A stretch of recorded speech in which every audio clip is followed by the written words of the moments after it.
नमस्कार सबैजनालाई।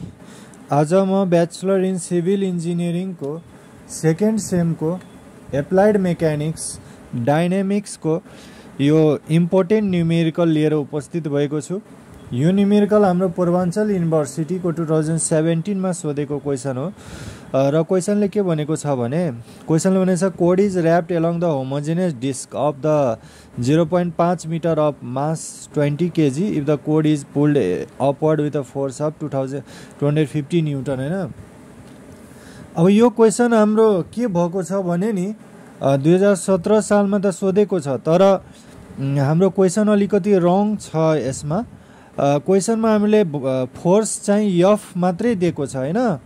एफ को ठाउँमा केही न्युटन दिनुपर्ने हो, तर त्यो क्वेसन चाहिँ हाम्रो रङ दिएको छ। त्यही भएर त्यो क्वेसनले मैले करेक्सन गरेको छु। मैले केही फोर्स मैले प्रोभाइड गरिदिएँ आफ्नै मनले 250 न्युटन। किनभने फोर्स त्यहाँ चाहिँ दिएको छैन त्यो क्वेसनमा, हैन।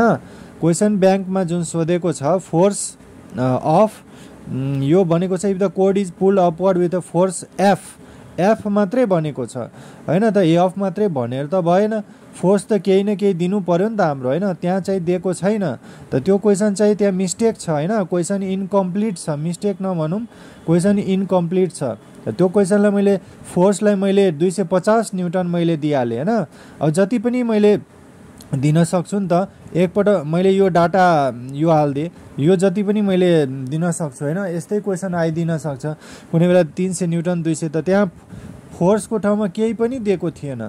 त्यही भएर त्यो क्वेसन इन्कम्प्लिट थियो, त त्यसलाई मैले कम्प्लिट पारिहालेँ। फोर्स मैले 250 न्युटन हालिदिएँ। ल, के भनेछ cord is wrapped along the homogeneous disc जसको रेडियस हामीलाई दिएको छैन। एउटा डिस्क हो यो जसको रेडियस 0.5 मिटर छ र यसमा फोर्स एफ लगाएको छ। एफ फोर्स लगाएर यसलाई पुल गरेको छ, हैन। त यसमा पुल गर्यो भने कुन फोर्स लाग्छ? पुलिङ फोर्स, हैन। र acceleration of the centre of the disc, यो डिस्कमा सेन्टरमा कति एक्सिलेरेसन हुन्छ निकाल्न, र यो ब्लकको एक्सिलेरेसन कति हुन्छ त्यो निकाल्न भनेको छ, हैन। ल, त सबभन्दा पहिला हामीले एज्युम गर्छौँ कुनै पनि अब डिएलएम्बर्ट्स प्रिन्सिपल हामीले एप्लाई गर्नुपर्ने हुन्छ। यसमा हामीले के एज्युम गर्नुपर्ने हुन्छ भने let us assume the component M A X र M A Y be directed right and upwards from the centre of the gravity and angular acceleration in anticlockwise direction. त कुनै पनि यो सर्कुलरवाला चिजलाई हामीले डिस्कलाई अथवा गोलो सेपको बडीलाई हामीले सर्कुलर सेपको बडीलाई हामीले फोर्स लगाएर पुल गर्यो भने त्यस्तो कन्डिसनमा हामीलाई दुई किसिमको मोसन हुन्छ, हैन। एउटा हुन्छ ट्रान्सलेसन मोसन र एउटा हुन्छ रोटेसनल मोसन, हैन। र हाम्रो कुनै पनि बडीमा हाम्रो एक्सटर्नली फोर्स लगायो भने त्यति बेला हाम्रो कुन थ्योरम एप्लाई हुन्छ? डिएलएम्बर्ट्स प्रिन्सिपल, हैन। डिएलएम्बर्ट्स प्रिन्सिपलले के भनेको छ भने कुनै पनि बडीमा एक्सटर्नली फोर्स लगायो भने त्यो बडीमा केही न केही इफेक्ट हुन्छ क्या, हैन। त्यो बडी कि त हाम्रो रोटेट हुन्छ कि त हाम्रो सिधा मुभ हुन्छ, हैन। त यो मोमेन्ट हुनु भनेकै के हो त? इफेक्टिभ हो, इफेक्टिभ फोर्स हो, र रोटेट हुनु भनेको पनि इफेक्टिभ फोर्स हो। र ट्रान्सलेसन मोसन र रोटेसनल मोसनको कम्बिनेसनलाई हामी के भन्छ त? रोलिङ मोसन, हैन। त यसमा दुवै हाम्रो हुन्छ। यो फोर्स लगायो भने हाम्रो के हुन्छ त? यो बडीमा हाम्रो ट्रान्सलेसन मोसन हुन्छ। त सबभन्दा पहिला यसको सेन्टरबाट हामीले हेऱ्यो भने यो चाहिँ हाम्रो कुन एक्सिलेरेसन लाग्छ? होरिजन्टल डिरेक्सनमा एएक्स एक्सिलेरेसन लाग्छ, हैन।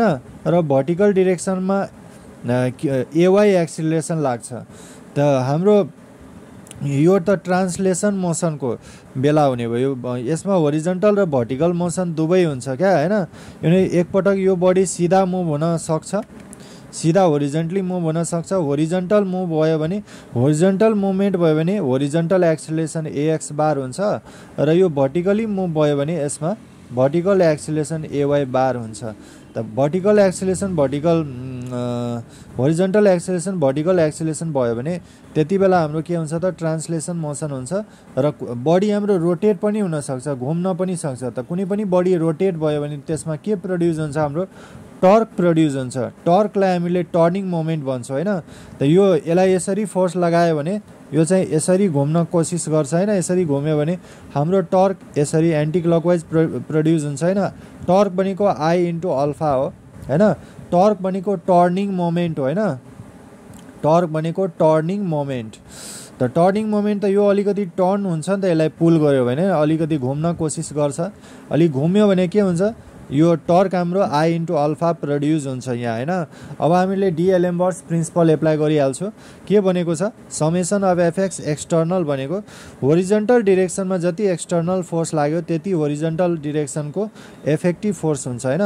त यो फोर्स लगाएको कारणले गर्दा कुन कुन मोसन हुने भयो, यो डिस्कमा एउटा ट्रान्सलेसन मोसन, यो होरिजन्टल डिरेक्सनमा एक्सिलेसन लाग्छ एमए एक्स बार, र टर्क हाम्रो कहाँ लाग्छ I into alpha anti clockwise direction. यो कुनै पनि बडीमा हाम्रो फोर्स लागेर चाहिँ त्यो बडी कसरी मुभ भयो त, त्यो भनेकै के हो त, इफेक्टिभ फोर्स भयो होइन। डिएलेम्बर्ट प्रिन्सिपलले F X external equal to FX effective हुन्छ। त त्यही भएर हाम्रो के हुने भयो त, अब होरिजन्टलमा हाम्रो कुन कुन फोर्स लागिरहेछ त्यो हामी हेर्छौँ होइन।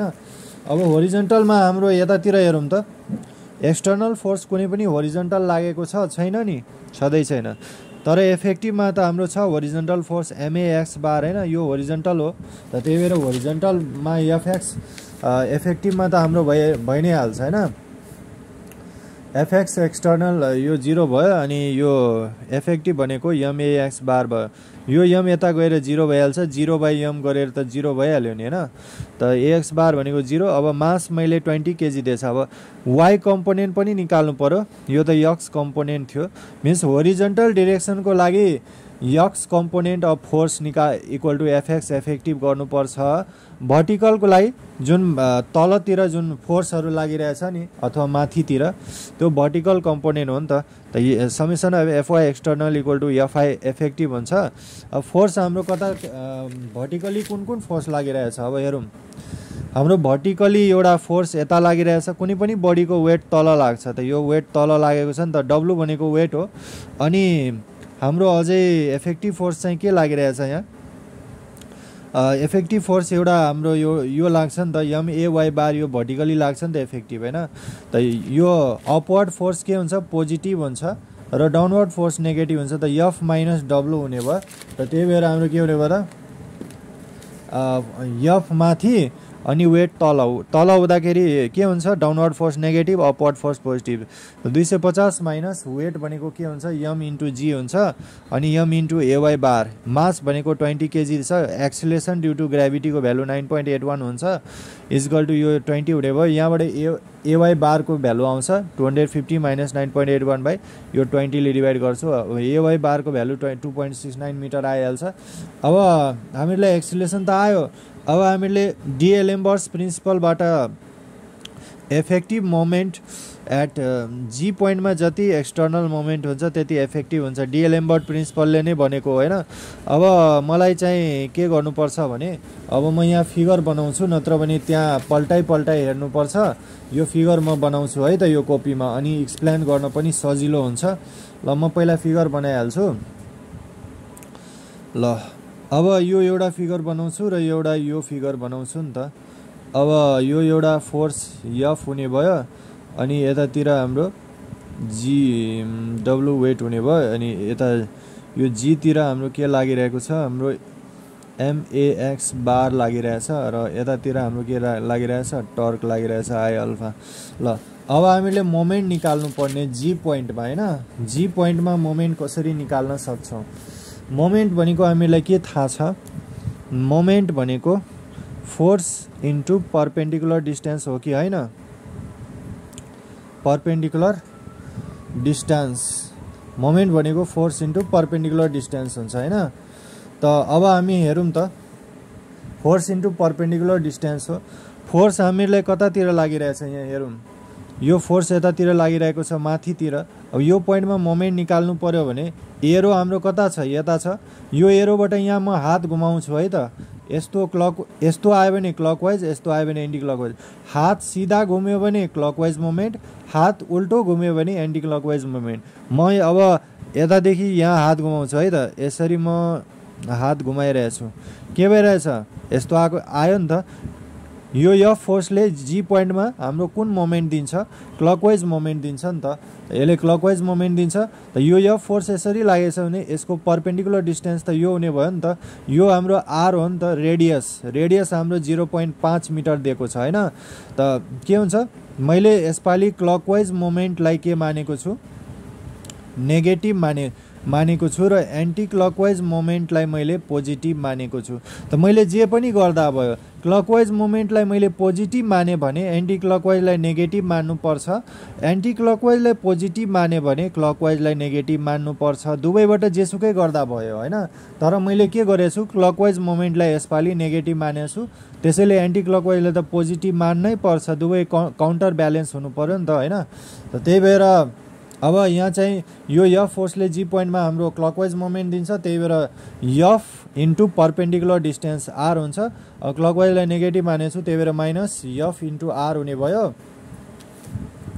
माइनस एफ इन्टु आर हुने भयो र इजकल टु अब हाम्रो इफेक्टिभमा जाने इफेक्टिभमा हाम्रो कुन मोमेन्ट आइरहेको छ अब यो जी पोइन्टमा हाम्रो यो एमएक्स बारले मोमेन्ट दिँदैन सेम पोइन्टमा यदि फोर्स लाग्यो भने हाम्रो कहिले पनि त्यसले मोमेन्ट दिन सक्दैन किनभने त्यसको परपेन्डिकुलर डिस्टेन्स हुँदैन एमएक्स बारको कहिले पनि परपेन्डिकुलर डिस्टेन्स हुन्छ हुँदैन यो जी पोइन्टमा सेम पोइन्टमा एक्ट भएको छ नि त एमएक्स बार त्यसैले यसले परपेन्डिकुलर डिस्टेन्स दिँदैन त्यही भएर यसले मोमेन्ट दिँदैन हैन परपेन्डिकुलर डिस्टेन्स यसको हुँदैन त्यही भएर यसको मोमेन्ट दिँदैन तर अर्को त यो जुन हाम्रो कपल आएको छ अथवा टर्क आएको छ यसले त मोमेन्ट दिन्छ त टर्क भनेको पनि एक किसिमको टर्निङ मोमेन्ट नै हो हैन टर्निङ मोमेन्ट यो एन्टी क्लकवाइज लागिरहेछ एन्टी क्लकवाइजलाई मैले के मानेको छु पोजिटिभ त्यही भएर यहाँ प्लस साइन आई अल्फा हुने भयो अब फाइनली हाम्रो एन्सर आइहाल्छ अब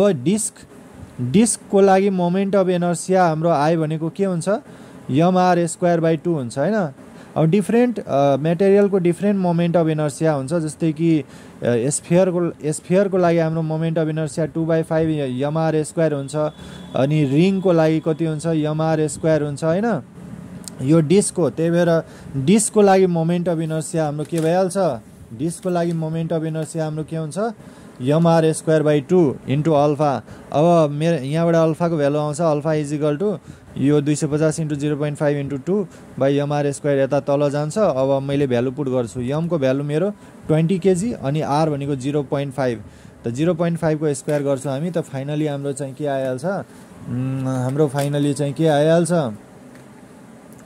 -250 इन्टु 0.5 इन्टु 2 अनि मास भनेको 20 अनि आर भनेको 0.5 को स्क्वायर अनि यो टोटल क्यालकुलेसन गरेर अल्फाको भ्यालु आइहाल्छ -50 अब मैले एज्युम गरेको डिरेक्सन चाहिँ के थियो त क्लकवाइजलाई नेगेटिभ मानेको थिएँ हैन यो अब क्लकवाइजलाई नेगेटिभ मानेको थिएँ भने नेगेटिभ भ्यालु यो आइदियो त यसलाई मैले एन्टी क्लकवाइज मान्छु हैन त अब मैले रिजल्टेन्ट एक्सेलेरेसन निकाल्नको लागि हामीलाई हेर्दैछौँ यो दुवै राइट एंगलमा छ कि छैन यतातिर हाम्रो MAY बार एक्ट हुन्छ हैन यो दुवै हाम्रो परपेन्डिकुलर छ MAX बार र MAY बार यो दुवै हाम्रो 90 डिग्रीमा छ त यसको रिजल्टेन्ट कसले दिन्छ यतातिर जान्छ नि त रिजल्टेन्ट एक्सेलेरेसन भनेको के हो यो इन्क्लाइन लाइनले दिन्छ त यो इक्वल टु यो स्क्वायर प्लस यो स्क्वायर यो हाइपोटेनस भयो नि त हैन अब यो MAY बार भयो त यो पनि MAY बार हुन्छ त यो परपेन्डिकुलर यो बेस यो hypotenuse h² equal to p² plus b² हैन त त्यही भएर यो चाहिँ के हो त a bar equal to ax² plus ay bar को स्क्वायर ax बार हाम्रो केही पनि छैन ax बार भनेको हाम्रो 0 आएको छ त्यही भएर मैले 0 पुट गरेको छु प्लस ay बार भनेको हाम्रो कति आएको छ ay बार भनेको यहाँ हेरौँ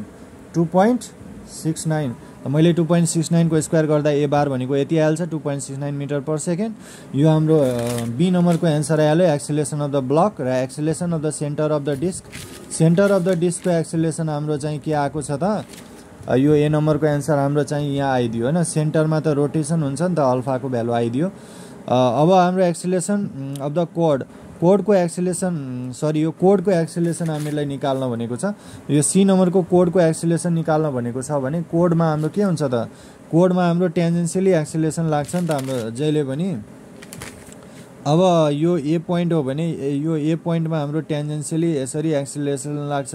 टेन्जेन्सियल एक्सिलेरेसनको फर्मुला हामीलाई के हुन्छ, यो resultant acceleration plus acceleration of A with respect to G हुन्छ हैन। अब यो A with respect to G भनेको आर इन्टु अल्फा फर्मुला हो, यो फर्मुला याद गर्नुपर्छ। आर भनेको हाम्रो 0.5 र अल्फा भनेको हाम्रो के हुन्छ 50 हाल्छौँ। त यो टेन्जेन्सियल एक्सिलेरेसन अथवा एक्सिलेरेसन अफ कोड भनेको हाम्रो क्यालकुलेसन गरेर आउँछ 27.69 मिटर पर सेकेन्ड स्क्वायर। हस्त साथीहरू, यो भिडियो चाहिँ सक्यो। अब नेक्स्ट भिडियोमा अर्को न्युमेरिकल लिएर उपस्थित हुने नै छु। तबसम्मलाई गुड बाई, टेक केयर। यो 2017 सोधेको क्वेसन हो। हस्त साथीहरू, यो अब नेक्स्ट भिडियोमा अर्को टाइपको सिकाउँछु। तबसम्मलाई गुड बाई, टेक केयर।